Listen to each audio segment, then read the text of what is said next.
Baik, selamat siang teman-teman semuanya. Untuk materi minggu ini kita lanjutkan ke kriptografi kunci publik. Jadi sebelum kita membahas tentang kriptografi kunci publik, kita akan membahas dulu bagaimana sejarahnya.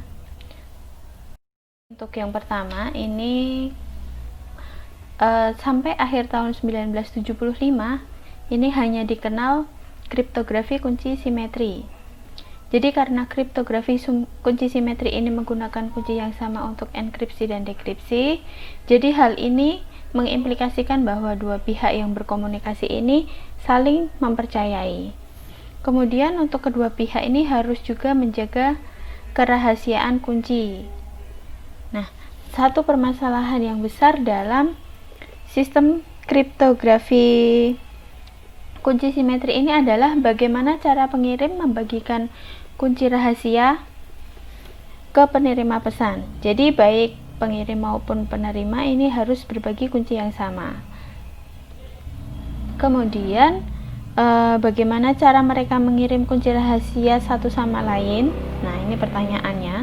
Jadi mengirim kunci dari pengirim ke penerima melalui saluran publik, bisa jadi melalui pos, telepon, internet, ataupun media yang lainnya, itu sangatlah tidak aman karena pihak lawan ini dapat menyadap kunci selama transmisi.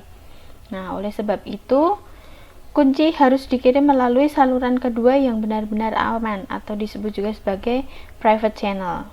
Nah, jika tidak memakai saluran private, maka baik pengirim maupun penerima ini harus bertemu pada tempat yang ditentukan untuk berbagi kunci rahasia. Kemudian, masalah ini kemudian dipecahkan oleh Diffie dan Hellman dengan mengusulkan konsep kriptografi kunci nirsimetri. Ini dimunculkan pada tahun 1976. Nah, jadi kriptografi kunci nirsimetri ini memungkinkan pengguna berkomunikasi secara aman tanpa perlu berbagi kunci rahasia. Nah, di sini disebut nirsimetri karena kunci untuk enkripsi itu tidak sama dengan kunci untuk dekripsi. Jadi, kriptografi kunci nirsimetri ini biasa kita sebut juga sebagai kriptografi kunci publik karena kunci enkripsi ini diumumkan kepada publik sehingga siapapun dapat mengetahuinya. Tetapi untuk kunci dekripsi ini hanya diketahui oleh sang penerima saja. Jadi untuk kunci enkripsi disebut kunci publik atau tidak rahasia, sedangkan untuk kunci dekripsi ini disebut kunci privat atau disebut sebagai kunci rahasia. Jadi dengan konsep kriptografi kunci publik ini, maka siapapun dapat mengirim pesan yang dienkripsi dengan kunci publik tersebut, tetapi hanya sang penerima pesan saja yang dapat mendekripsi pesan karena hanya ia yang mengetahui kunci privasinya saja. Jadi untuk Diffie Hellman sendiri ini adalah ilmuwan dari Stanford University yang ada di IEEE.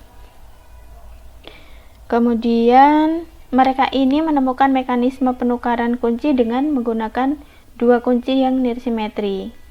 Nah, sayangnya algoritma mereka ini dirahasiakan dan tidak pernah dipublikasikan hingga tahun 1997. Nah, kemudian untuk publikasi pertama yang dilakukan itu pada tahun 1976 oleh Diffie dan Hellman. Nah, dua orang ini makalah pertamanya itu ada di IEEE dengan judul No Direction in Cryptography.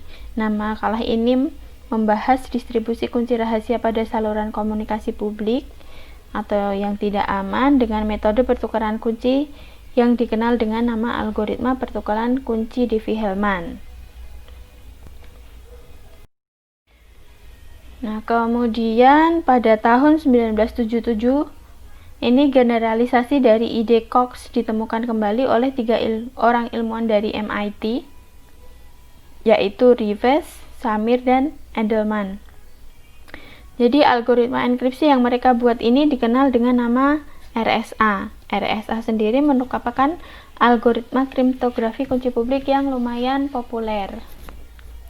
Nah, pada akhirnya pada tahun 1976, berbagai algoritma enkripsi, tanda tangan digital, pertukaran kunci, dan juga teknik lainnya ini dikembangkan oleh bidang kriptografi kunci publik. Nah, contohnya itu ada algoritma El-Gamal untuk enkripsi dan tanda tangan digital. Ada juga DSA untuk tanda tangan digital. Dan kemudian pada tahun 1980, Neil Koblitz ini memperkenalkan elliptic curve cryptography sebagai keluarga baru kriptografi kunci publik. Nah, jadi hingga saat ini kriptografi kunci publik ini terus berkembang seiring dengan aplikasi yang begitu luas. Jadi itu perkembangan dari algoritma kunci publik. Kita lanjutkan ke konsep kriptografi kunci publik. Seperti yang sudah saya bilang tadi, kriptografi kunci nirsimetri ini disebut juga sebagai kriptografi kunci publik jika kunci untuk enkripsi dibuat publik.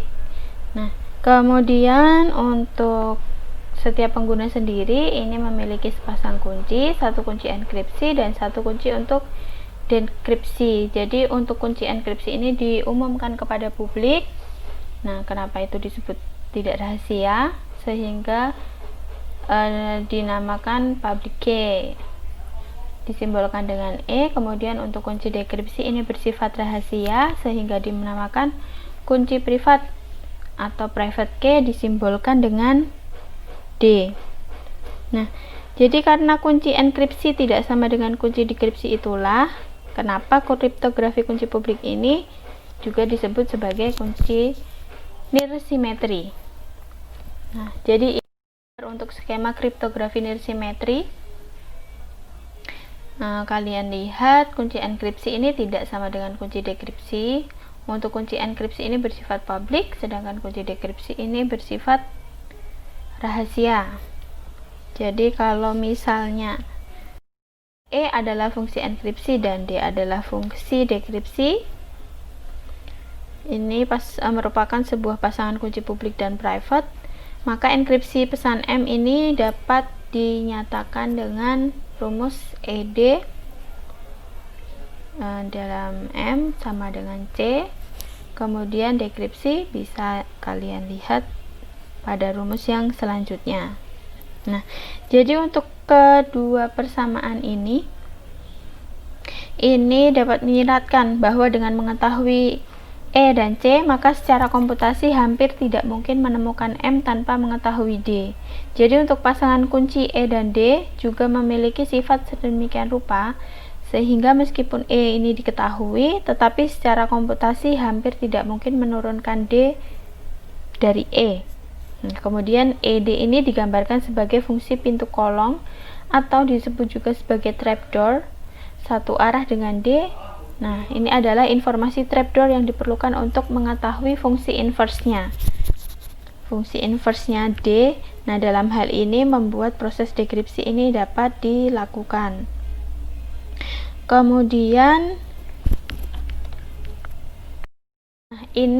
konsep ini menjadi penting bila kriptografi kunci publik ini digunakan mengamankan pertukaran pesan dari dua entitas yang berkomunikasi. Nah, ini saya berikan contohnya. Kalau misalnya Alice berkomunikasi dengan Bob, nah Bob ini memiliki pasangan kunci E dan D.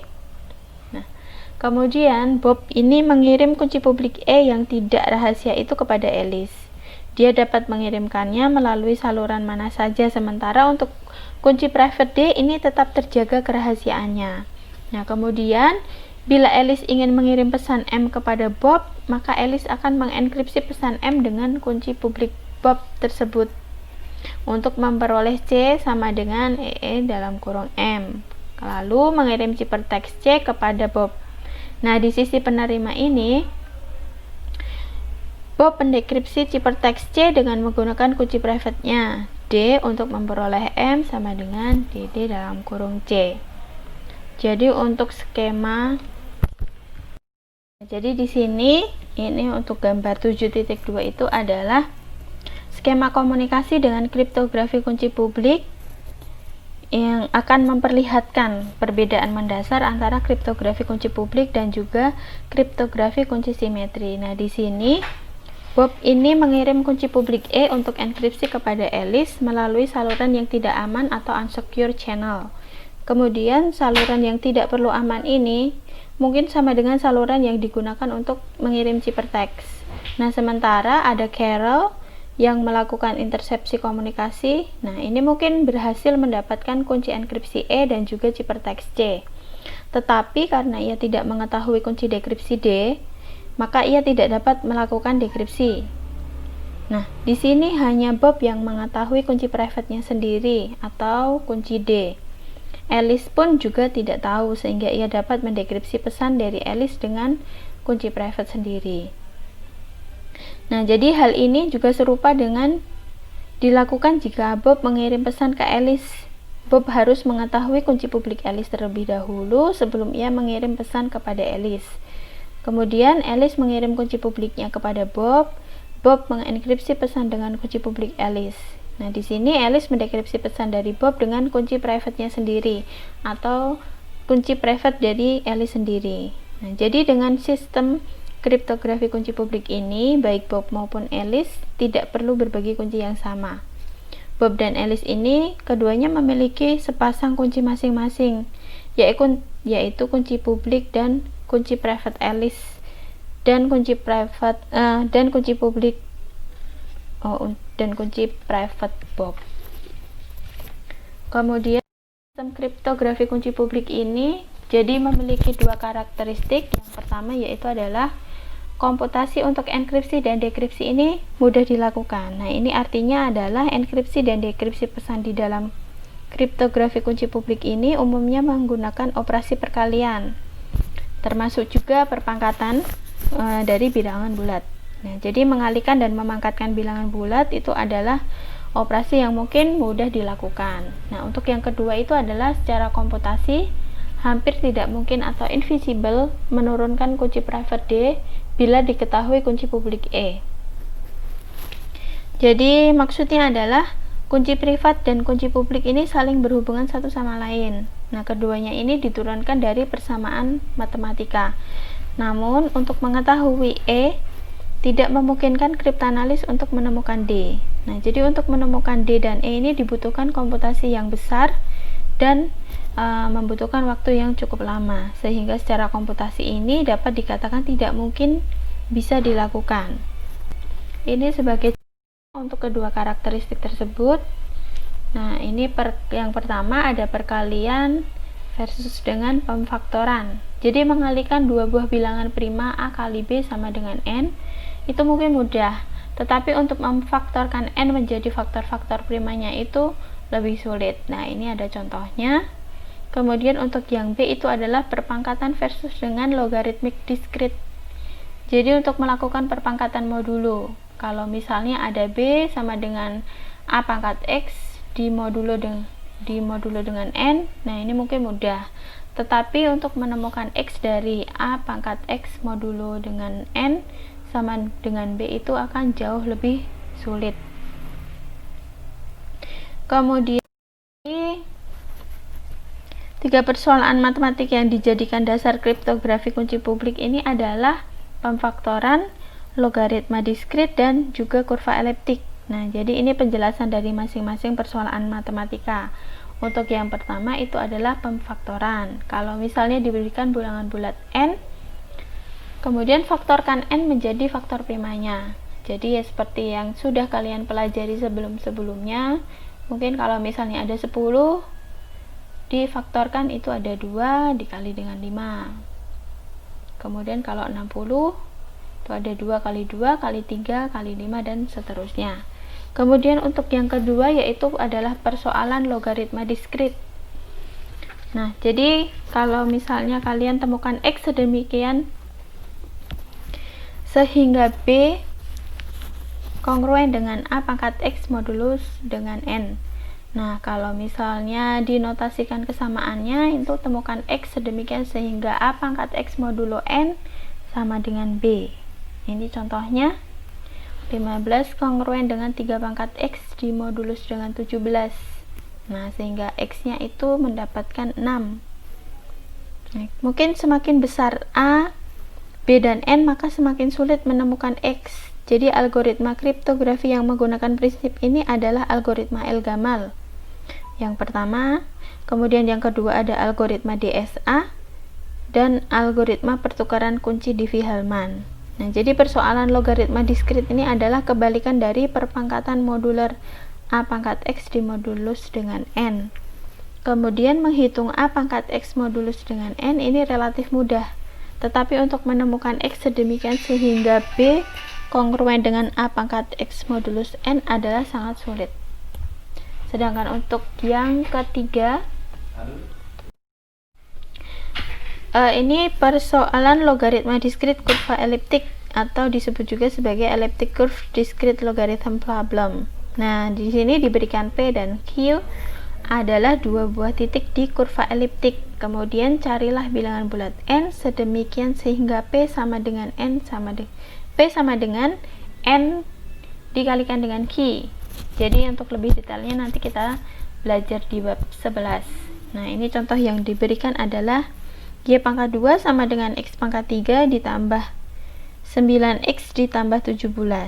Nah, jadi kita misalkan P itu sama dengan koordinat 4,5 dan Q adalah 16,5. Nah, ini adalah keduanya itu adalah sebuah titik.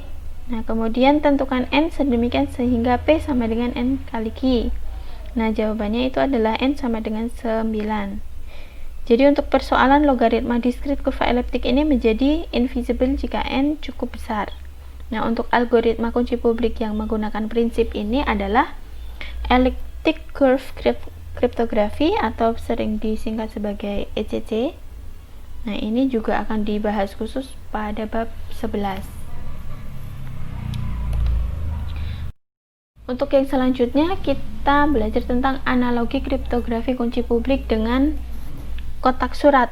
Nah, kalau untuk tadi itu kita sudah belajar atau saya berikan contoh analogi kriptografi kunci publik sebagai kotak surat yang memiliki alamat dan kunci pembuka kotak. Nah, contohnya tadi itu adalah analogi dari dua pihak Alice dan Bob berkomunikasi dengan sistem kriptografi kunci publik dan perbandingannya dengan sistem kriptografi kunci simetris.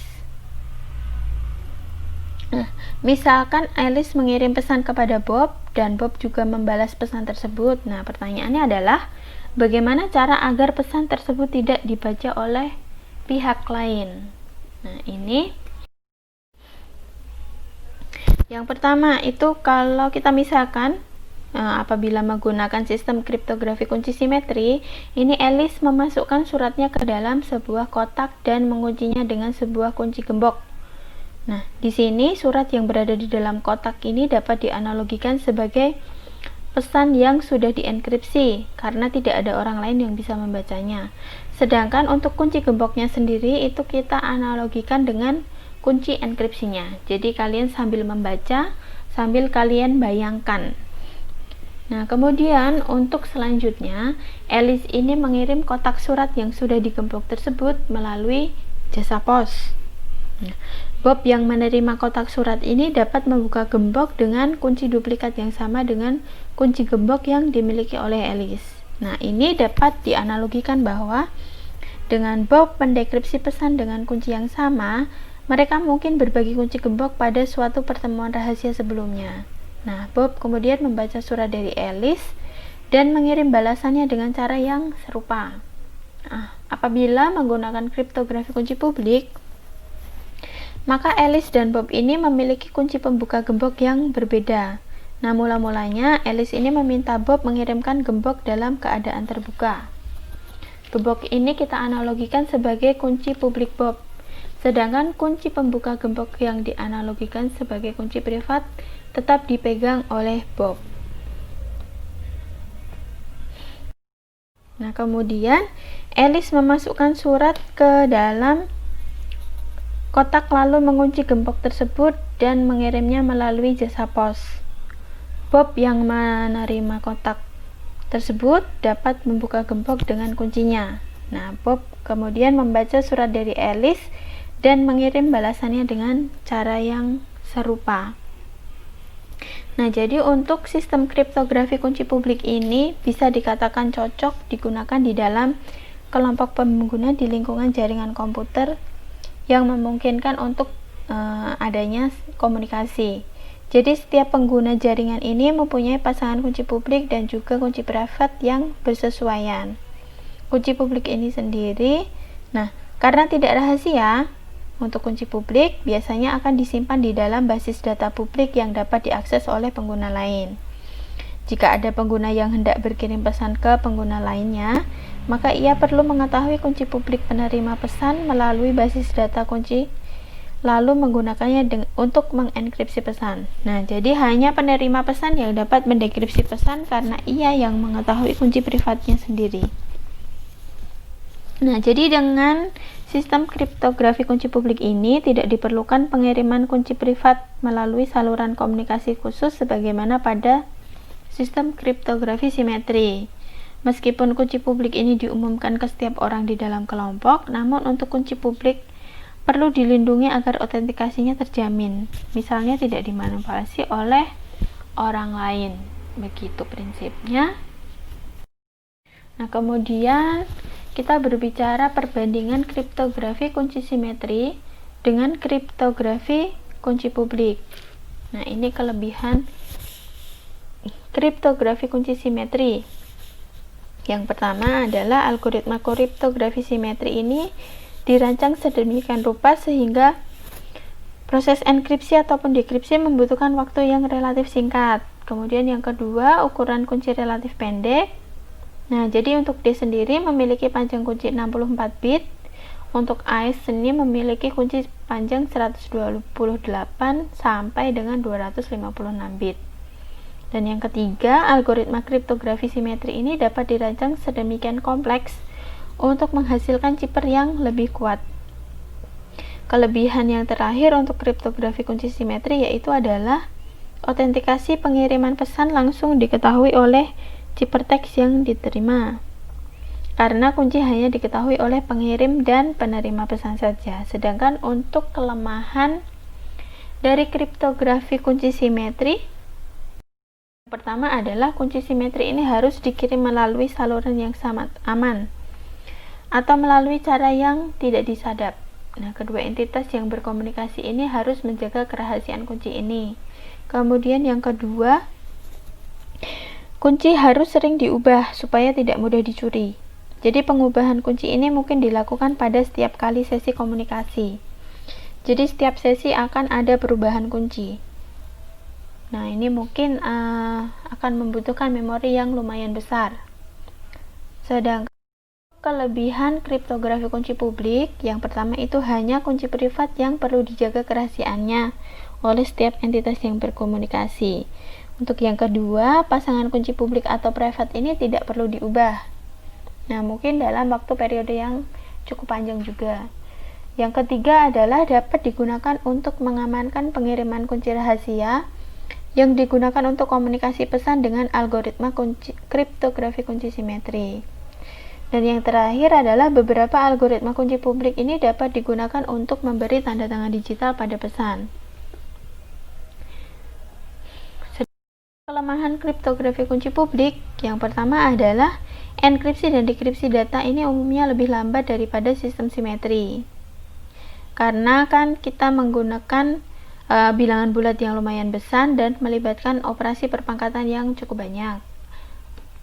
Nah, ini kenapa menjadi lebih lambat. Sedangkan untuk yang kedua, untuk ukuran ciphertext lebih besar daripada plaintextnya, bisa berkali-kali lipat dari ukuran aslinya. Kemudian yang ketiga, ukuran kunci ini relatif lebih panjang daripada ukuran kunci simetri. Dan yang keempat, karena kunci publik diketahui secara luas dan dapat digunakan setiap orang, nah kemungkinan ciphertext ini tidak memberikan informasi mengenai otentikasi pengirim. Dan yang terakhir dari kelemahan kriptografi kunci publik yaitu adalah tidak ada algoritma kunci publik yang terbukti aman. Nah, jadi karena kelebihan dan kekurangan yang ada pada masing-masing kriptografi ini, Jadi maka tidaklah benar apabila dikatakan kriptografi kunci publik ini menggantikan kriptografi kunci simetri. Jadi kriptografi kunci publik ini mempunyai kelemahan dari sisi komputasi dan ukuran ciphertext yang lebih besar dibandingkan dengan kriptografi kunci simetri. Nah, maka dari dasar dari hal ini mempunyai implikasi bahwa dalam praktek penggunaannya, kebanyakan sistem keamanan menggunakan gabungan antara kriptografi kunci simetri dan kriptografi kunci publik. Nah, jadi untuk gabungan ini sendiri itu disebut sebagai hybrid crypto system. Nah, pada sistem hybrid ini maksudnya ya, enkripsi ataupun dekripsi pesan tetap menggunakan kriptografi kunci simetri. Sedangkan untuk kuncinya ini dienkripsi dengan algoritma kriptografi kunci publik. Kunci simetri ini atau disebut juga kunci sesi ini dibangkitkan oleh salah satu pihak yang mengenkripsi pesan dengan kunci tersebut. Nah, selanjutnya kunci sesi dienkripsi dengan kunci publik penerima lalu dikirim bersama-sama dengan pesan yang sudah dienkripsi. Penerima ini mula-mula mendekripsi kunci sesi dengan kunci privatnya, lalu selanjutnya mendekripsi pesan dengan kunci sesi tersebut. Untuk kriptografi kunci publik ini dibagi menjadi 3 kategori. Yang pertama itu adalah kerahasiaan data. Jadi maksudnya seperti pada kriptografi kunci simetri ini, kriptografi kunci publik dapat digunakan untuk menjaga kerahasiaan data atau biasa disebut sebagai private confidentiality ataupun secrecy melalui mekanisme enkripsi dan dekripsi. Nah, untuk contoh algoritma untuk aplikasi ini adalah RSA, knapsack, Rabin, Elgamal, elliptic curve cryptography. Nah, yang kedua ada tanda tangan digital. Jadi untuk digital signature ini dengan algoritma kunci publik dapat digunakan untuk membuktikan autentikasi pesan maupun autentikasi pengirim pesan. Contohnya itu ada algoritma RSA, DSA, ECT, dan Elgamal. Kemudian yang ketiga, pertukaran kunci atau key exchange. Jadi untuk algoritma kriptografi kunci publik dapat digunakan untuk berbagi kunci simetri atau disebut sebagai session case. Untuk contohnya sendiri adalah RSA dan juga Diffie-Hellman. Nah, untuk beberapa algoritma kriptografi kunci publik ini bisa digunakan dari ketiga kategori tersebut. Contohnya adalah RSA. Nah, kalau beberapa lainnya itu hanya ditujukan untuk aplikasi spesifik aja, misalnya di DSA untuk digital signature. Nah, ini materi kita hari ini. Jadi untuk tugas yang selanjutnya, ini tugas secara kelompok. Jadi masing-masing kelompok silahkan kalian membuat makalah tentang materi-materi berikut ini.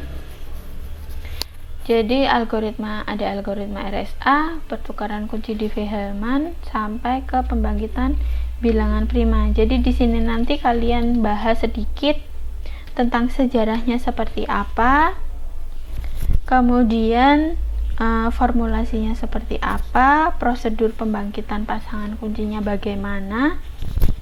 Bisa kalian masukkan juga kalau misalnya ada perhitungan-perhitungan ataupun contoh-contohnya, itu bisa kalian masukkan ke dalam makalah. Prosedur enkripsi dan dekripsinya itu bagaimana, kemudian keamanan dari masing-masing algoritma itu seperti apa, kecepatannya bagaimana.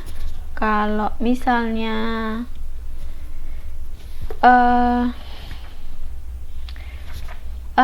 untuk algoritma masing-masing algoritma ini sudah ada yang memecahkan atau belum gitu. Jadi ini nanti kalian ringkas ke dalam sebuah makalah untuk masing-masing algoritma supaya kalian juga mengerti dasar-dasar dari algoritma tersebut seperti apa. Untuk tugasnya sendiri itu bisa kalian kumpulkan nanti paling lambat minggu depan. Saya berikan waktu sampai hari Jumat sampai pukul 23.59 Kemudian untuk absensi hari ini seperti biasa kalian lakukan di siasat.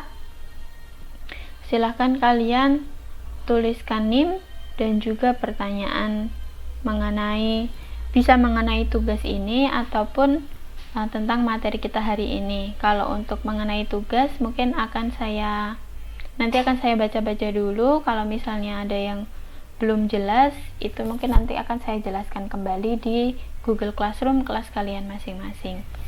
Jadi sekian untuk materi kita minggu ini, sampai bertemu lagi di minggu depan. Terima kasih.